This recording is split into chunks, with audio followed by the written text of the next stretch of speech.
Hey Leo, Mariah here. It's such a pleasure, honor, and a privilege to be reading for you today. Hopefully, you're really good. Hopefully, you're really well. And there goes Lucky. So, I want to get into your reading because it is March, and I'm happy that we've made it here. I'm happy that you've made it here. Thank God that you are alive and we are living to see March of 2023. So, I want to see now that we're in the month what's going on, what's getting ready to happen for you in March. So, let's pull back these cards and take a look. All right, Leo. So, let's see for the month of March. Okay. But you know what's so crazy? Out of all the cards that literally just slipped out my hand, the only card that showed up in the upright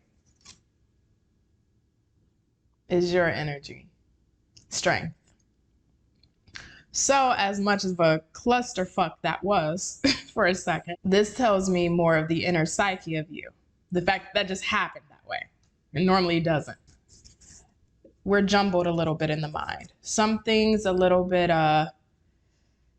chaotic, and it doesn't have to be literally as far as our external environment or circumstances. It could be even not intimately, but emotionally, energetically. There's something here very scattered about your energy. I think this is really oh, I think I know where this is about to go. Give me a second. Let me get these cards together. One moment. Okay. And we're back.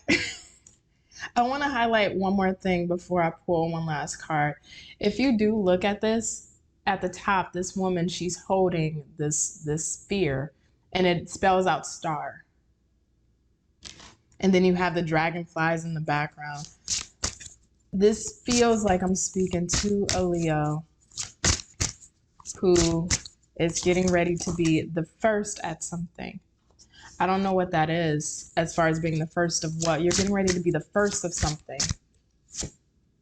Adventure. Yeah, Leo, you're getting ready to be the first of something. Something that hasn't been done before, something that hasn't been explored. You're moving into unknown territory. So I'll give you a brief example. I'm not saying this is your circumstance, but in a brief example, this could be a Leo. You may be the first one to break out of a religious path. Maybe you grew up from a Catholic family, or maybe you came from a Jewish family, and now you're saying, you know what, I'm going to take a spiritual path, which is unlike the family that I come from or the background that I come from. Or Leo, you know, you may have come from a family that were all 9-to-5 workers, and they just got up, went to work, and did what they had to do, collect the paycheck and go home. And you're like, no, I want something much more for myself. I'm going to be the first one in the family to start a business, or the first one in the family to go to college and go to university, or the first one in my family to have a loving marriage or a loving household or a loving union. But this feels like a promise that was made to yourself long. Let's see. What's up? I don't know what's going on, because now I feel like I'm starting to get into these abstract readings again. And I haven't had these abstract readings in quite a long time, but now I feel like I'm starting to get back into them. Maybe it's because of the planet shifting, Saturn going into Pisces, Pluto going into Aquarius. But it feels like you made a promise to yourself, or just even a hope or a wish or dream. But this goes back to your infancy, your youth, where you may have not been able to articulate what it is that you really wanted to be the first of, but you just felt it. It's an inner knowing. You just knew that what it was that you were coming from, or what it was that you wanted to align yourself, was completely different and in unknown territory from the environment, social circles, social settings that were around you. And through this new avenue, through this new pathway that you're taking, it's like I'm getting like butter. I just have to do that. I just feel like I could like taste it, because it's very smooth, right? Butter's very smooth. There's something about this transition that may have not felt the smoothest, but going into this new unknown territory, there's something very smooth about it. I always say, and I'm a strong believer in this, I don't give up what area of life it's in. When something's meant for you, you don't have to fuss, you don't have to fight, you ain't gonna have to hassle. And don't get me wrong, life still throws its curveballs, so nothing in life is going to be absolutely seamless. But when something's truly on your path, keep that in mind. I don't care if you're in a relationship right now, if you're dealing with troublesome issues, maybe work, finances, etc. When it's meant for you, you won't have to deal with the hiccups, the BS, the feeling of uncertainty, the feeling of uneasiness, having to be in opposition with your intuition and your logic. It's going to flow. It's always going to flow. So I would even say this to you, Leo, just looking at certain areas of your life, maybe that you're dealing with right now, or maybe that you previously have dealt with. When you look back to them, ask yourself, did that situation move smoothly for you? And if you dealt with hiccups or hurdles or blockages, things of that nature, then let's look at the outcome that you received from that. More than likely, and most times than not, you didn't get the outcome you wanted out of that situation because it was not meant for you. And those bumps and those hurdles and those feelings of uneasiness are all premature warning signals that, hey, Leo, you're trying to open up a door that's not meant to open for you. You're trying to continue on a path that you're needing to course correct from. You're trying to still give energy into a situation that needs to be deaded. It's past its expiration point. But when it flows smoothly for you, if you look back at other areas of your life where it just happened, right? Maybe you met a person romantically, it just flowed smoothly, or you got that job and it just everything lined up perfectly, or you were able to move or transition and everything just seemed to flow like really well because that door was meant to open for you. And that's how I feel about this in the month of March. Like I said, don't get me wrong. Of course, life is always going to give us opposition and conflict and challenge. But when we have to exert too much energy to open that door, that's God, that's the universe saying, baby, look, as much as you want this door ain't for you. Sorry, try another door. And through this process of where you're going, it's going to flow so smoothly. Like I just want, lick your teeth, after you have a really good meal, or a really nice juicy ribeye with the good marbling with the fat on it. Anyway, I'm hungry. So let's keep going. Let's keep going. It's like I'm hearing like smooth jazz, where you just go into the flow of it. So let's look a little bit further, Spirit, for Leo.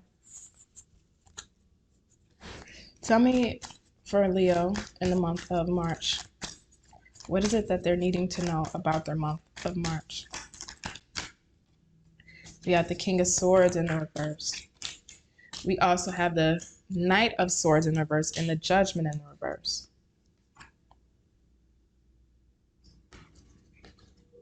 Why is this Judgment in the reverse here?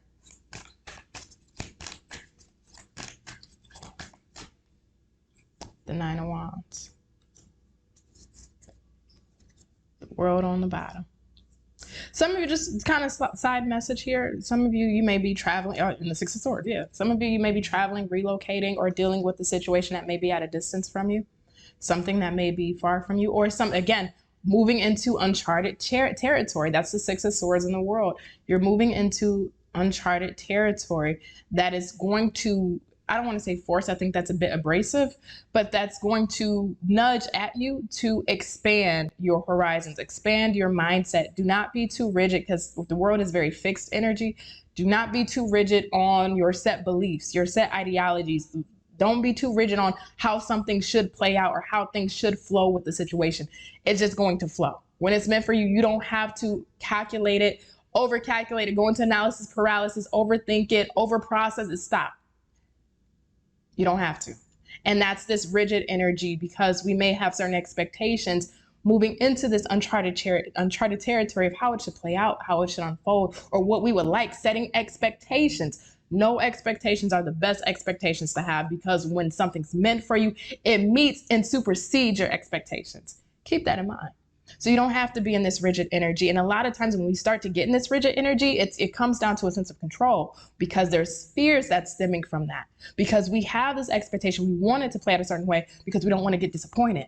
So we try to do, whether mentally over analyzing the situation to figure out what can we do to get the outcomes we want. Maybe we're trying to calculate the moves of how things are going to play out before they even play out. We start to make these, we start to either make these mental assumptions, again, expectations, that in the end, you can do all that all day long. What's meant for you, it's going to happen. It's going to happen. I don't care how many times you're in your head about it. I don't care how much you try to overanalyze it or overprocess it. And I like this energy. The universe is blocking you from something. But I go back to, like I said, you're getting ready to be the first of something. You're changing the paradigm. You're the one that's the fire starter that's going on this new adventure, moving into uncharted territories.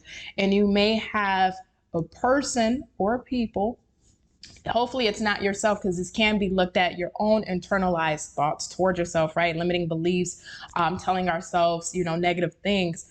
But if it's not you, and I hope it's not you, then this definitely looks like somebody else or people that may be against what you're moving into, right?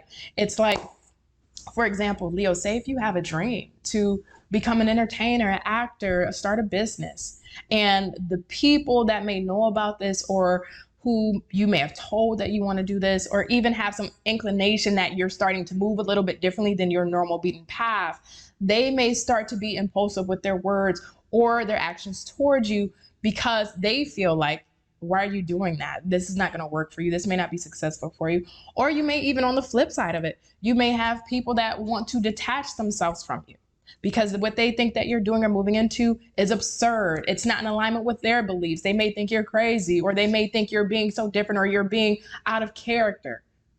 But with the Judgment in the verse, 9 of Wands, this is the universe saying to you, I don't care what anybody has to say about what you're getting ready to move into, Leo.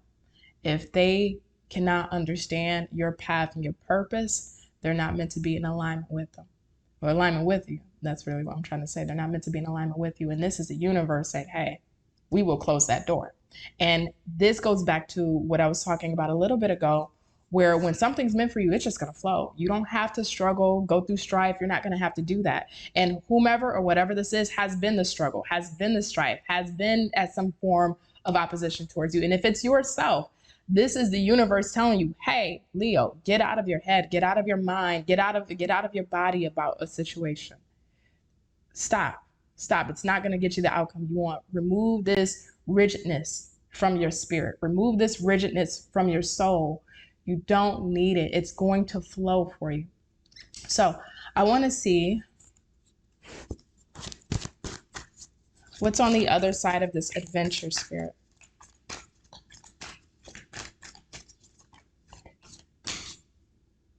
Four of Wands.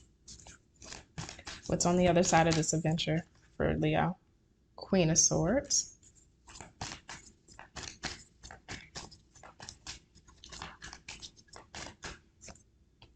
Ten of Wands.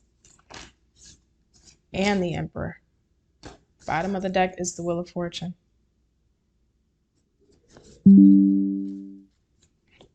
Nice. Let me show you.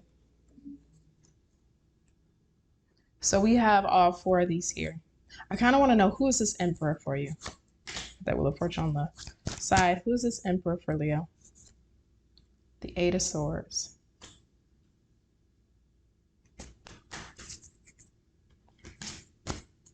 This person, whomever this Emperor is a part of your plan.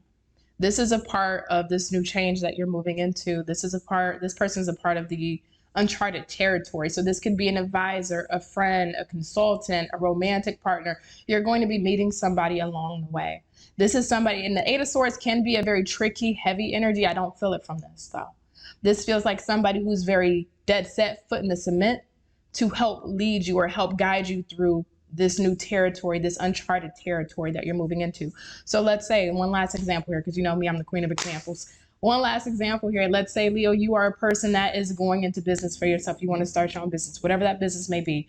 And you end up hiring a consultant or speaking to somebody or networking and meeting somebody that has really good advice or that has been in that industry for whatever business you're starting. And they're able to say or tell to you, hey, Leo, these are things you need to consider. This is what you need to look at. But they're very set on helping you or assisting you on this path. And that's what this feels like. Through this adventure, you're building your own stability. You're building your own comfortability. You're building a new life. The Four of Wands is a new life. And the Queen of Swords, she is the Widow Queen.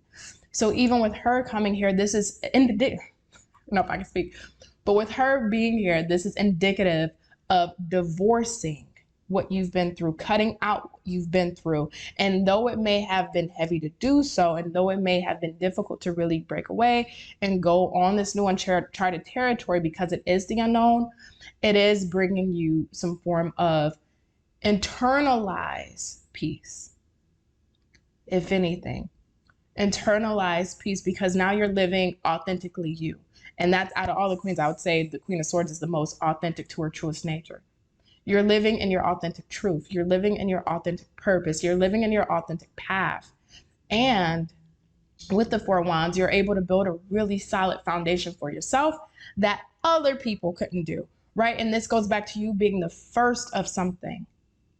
By you being the first of something, you're getting ready and being able to create stability in whatever way, whether it's romantic, whether it's financial, whether it's your home life, your family life, even you as a person on your own purpose, on your own spiritual journey and path. You're building that foundation for you that other people may have not built for themselves. This brings you solidarity. This brings you peace. This brings you unionship, not only within yourself, but in your new life circle. So don't fight the tide. Wheel of Fortune on the bottom of the deck. Do not fight the tide. Try not to overanalyze it. No analysis paralysis. Try not to overthink it. What's meant for you will flow. And if it don't flow, it gotta go. Right? Right? Maybe. Right? So anyway, Leo, I love you. It's been a pleasure. And thank you for bearing with me with the past 2 abstract readings here. But hey, this is what's coming through. So I love you. I'll catch you on the next one. Bye.